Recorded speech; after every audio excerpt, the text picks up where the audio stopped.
Sigourney Weaver sizzles in Half Moon Street. Also starring Michael Caine. I want a word with Dr. Slaughter. It's all right, Georgie. Fresh from first-run screens, it's a story torn from today's headlines. Sex, terrorism, and international intrigue. Film critics Siskel and Ebert gave it 2 thumbs up.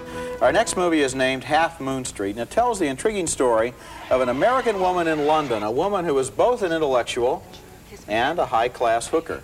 The woman is played by Sigourney Weaver in a role that comes right after her big success in Aliens, and it shows once again how many different kinds of roles that Weaver really can't handle very well. She's a researcher in a foreign policy institute, but it doesn't pay her enough to live on, so she signs up with an escort agency. She becomes a prostitute, and one of her first clients is a member of the British House of Lords, played by Michael Caine. Hi, I'm Lauren Slaughter. An American, how exotic. I'm Sam Weller. Nice to meet you. Give me your things.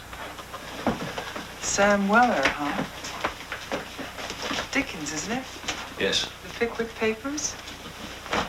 What made you pick a Cockney character as a pseudonym, Lord Bulbeck?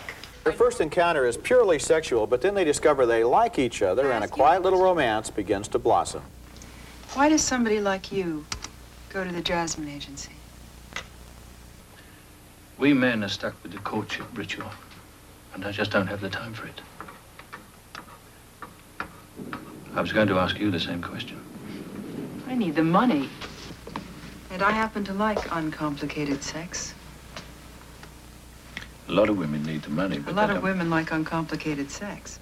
You know, Gene, looking at that clip again, I was reminded year after year after year in every kind of movie that he makes, Michael Caine never gives a bad performance. He is just one of the most professional and dependable of movie actors. Sheila Benson of the LA Times says, absolutely mandatory for Weaver fans.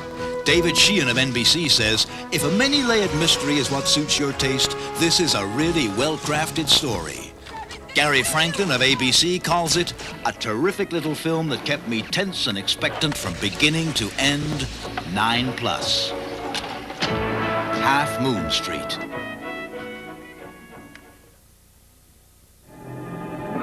Within these walls, men come to seek God. He has come to seek a killer.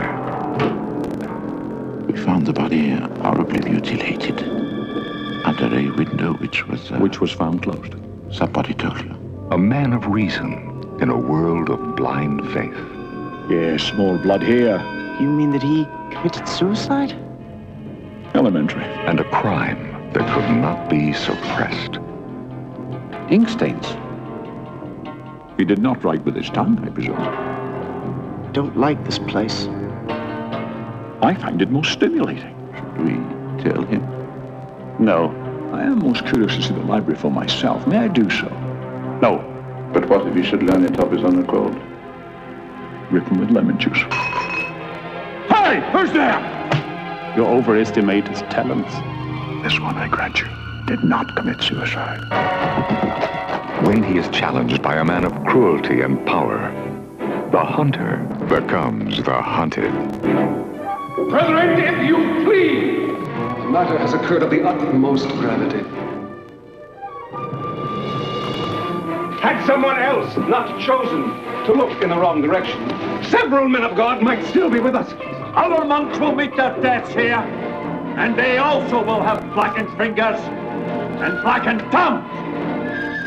His fang is black, just as Brother William foretold. Yes, I was right. He knew, just as I, too, would have known had I been the murderer. You go that way. Lock them up! One final murder has been planned. Master! Master? How do we get out? With some difficulty. And it's his. Sean Connery. F. Murray Abraham. The Name of the Rose. A story of unholy murder.